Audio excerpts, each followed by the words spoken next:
De Abelardo Castillo, La mujer de otro.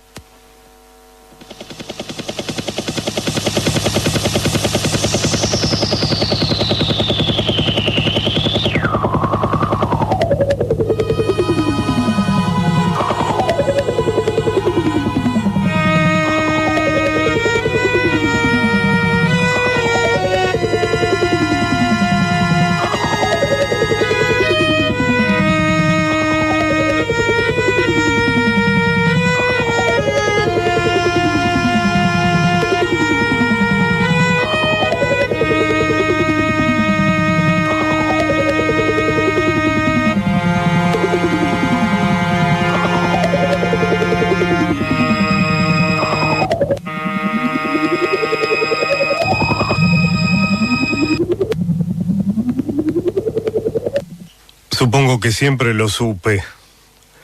Un día yo iba a terminar llamando a esa puerta. Ese día fue esta noche. La casa era más o menos como la imaginaba, una casa de barrio en Floresta, con un jardín al frente. Si es que se le puede llamar jardín a un pequeño rectángulo enrejado, en el que apenas caben una rosa china y 2 o 3 canteros, cubiertos ahora de maleza. No sé por qué digo ahora, pudieron haber estado siempre así. Hay un enano de jardín. Esto sí que no me lo imaginaba.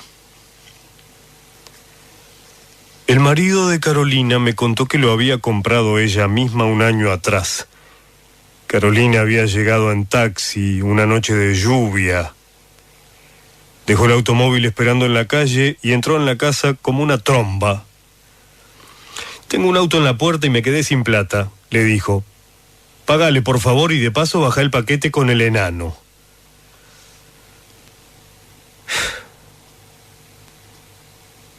«Usted la conoció bastante», me dijo él, y yo no pude notar ninguna doble intención en sus palabras. Ya sabe cómo era ella. Le contesté la verdad. Era difícil no contestarle la verdad a ese hombre triste y afable. Le contesté que no estaba seguro de haberla conocido mucho. «Eso es cierto», dijo él pensativo. «No creo que haya habido nadie que la conociera realmente». Sonrió sin resentimiento. «Yo, por lo menos, no la conocí nunca». Pero esto fue mucho más tarde, al irme. Ahora estábamos sentados en la cocina de la casa y no haría media hora que nos habíamos visto las caras por primera vez. Carolina me lo había nombrado solo en 2 o 3 ocasiones, como si esa casa con todo lo que había adentro, incluido él, fueran su jardín secreto, un paraíso trivial, o alguna otra cosa a la que yo no debía tener acceso. Esta noche yo había llegado hasta allí como mandado por una voluntad maligna y ajena. Desde hacía meses rondaba el barrio, y esta noche sencillamente toqué el timbre. Él salió a abrirme en pijama, con un sobretodo echado de cualquier modo sobre los hombros. Le dije mi nombre. No se sorprendió, al contrario. Hubiera podido jurar que mi visita no era lo peor que podía pasarle. «Perdóneme el aspecto», dijo él. «Estoy solo y no esperaba a nadie». Tenía la apariencia exacta de eso que había dicho. Un hombre solo que no espera a nadie. Yo había tocado el timbre sin pensar qué venía a decirle, sin saber siquiera si venía a decirle algo. No tenía la menor excusa para estar en esa casa a las 10 de la noche. La situación era incómoda y absurda, si es que no era algo peor. Pase, decidió de pronto. Me cambio en un minuto.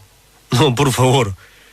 Pensé decirle que mejor me iba, pero me interrumpió mi propia voz. No tiene por qué cambiarse.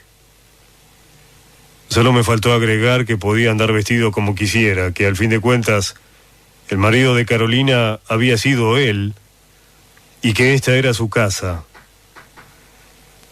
De todas maneras, yo no tenía ningún interés en que se cambiara.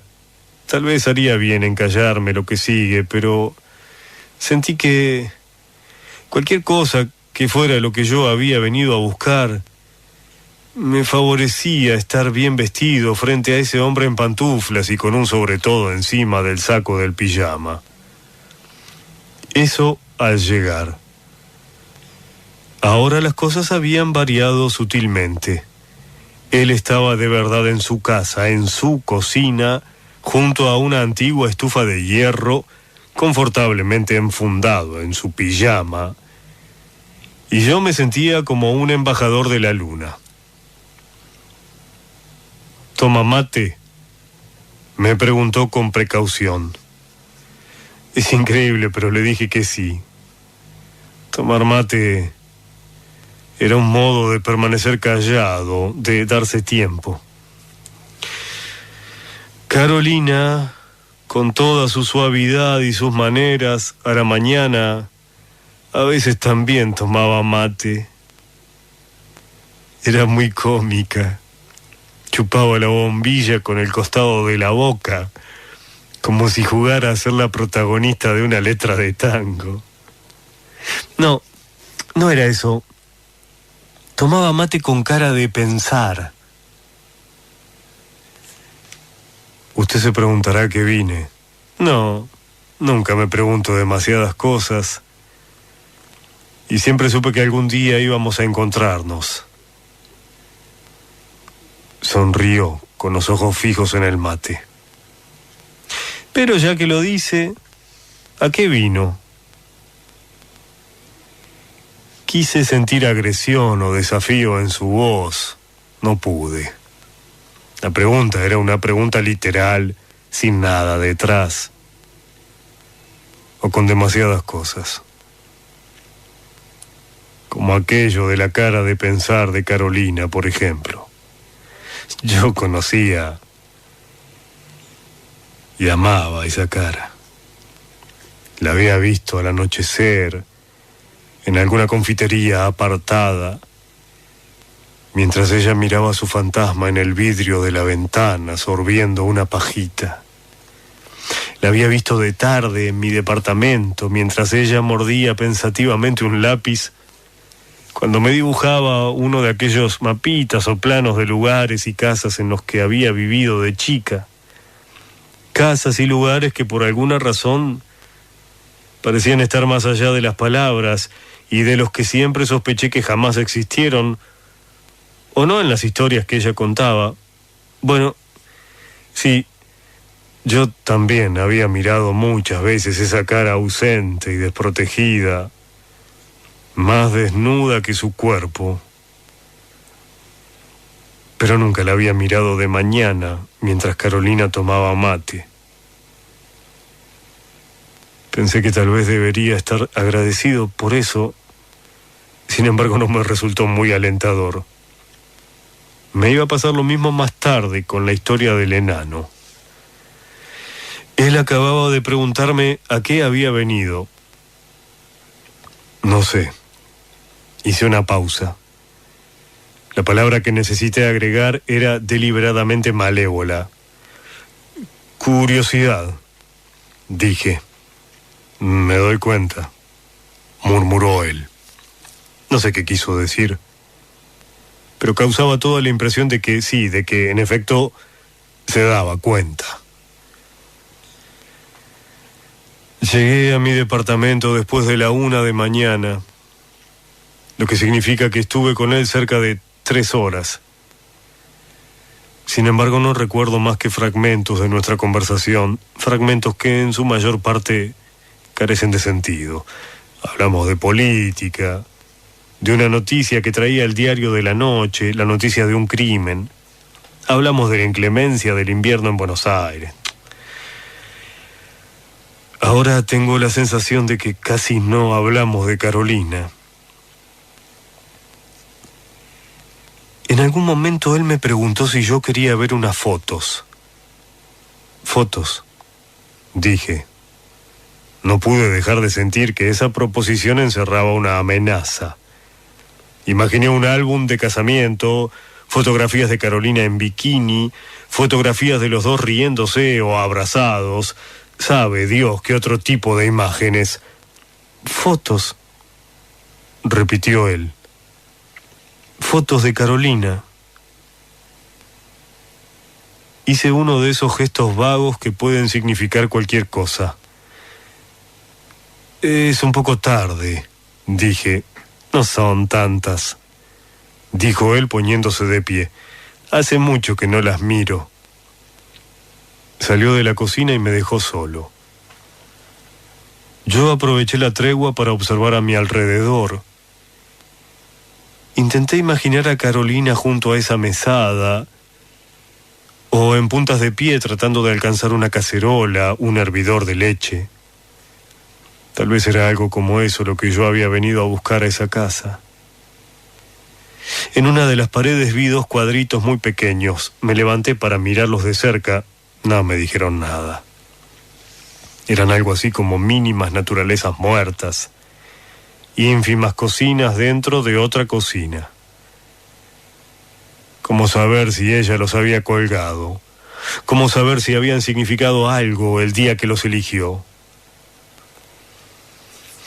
Cuando él volvió a entrar, traía un pantalón puesto de apuro sobre el pantalón del pijama y un grueso pullover que me pareció tejido a mano.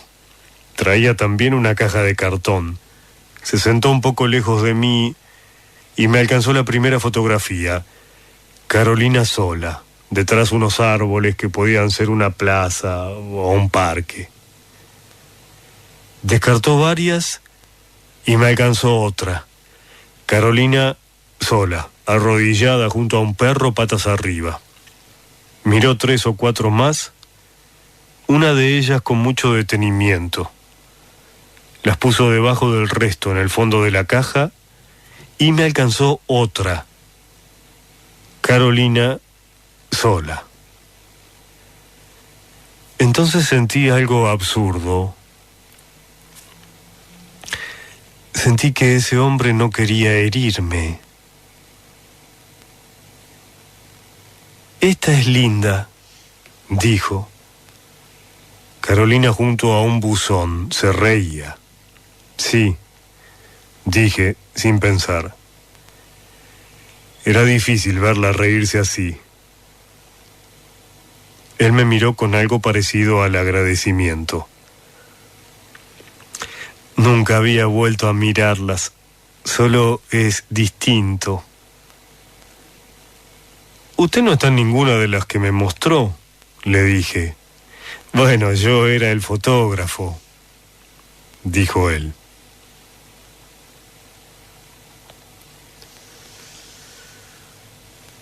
Poco más o menos es todo lo que recuerdo.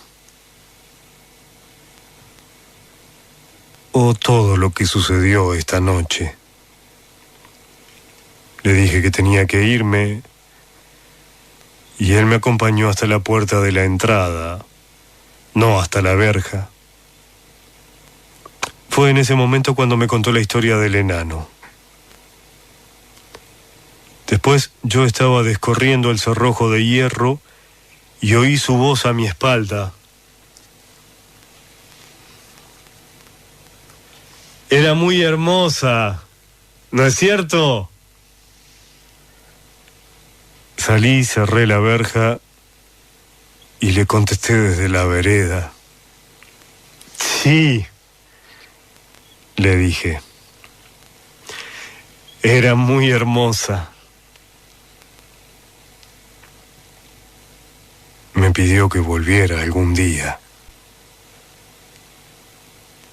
Le dije que sí.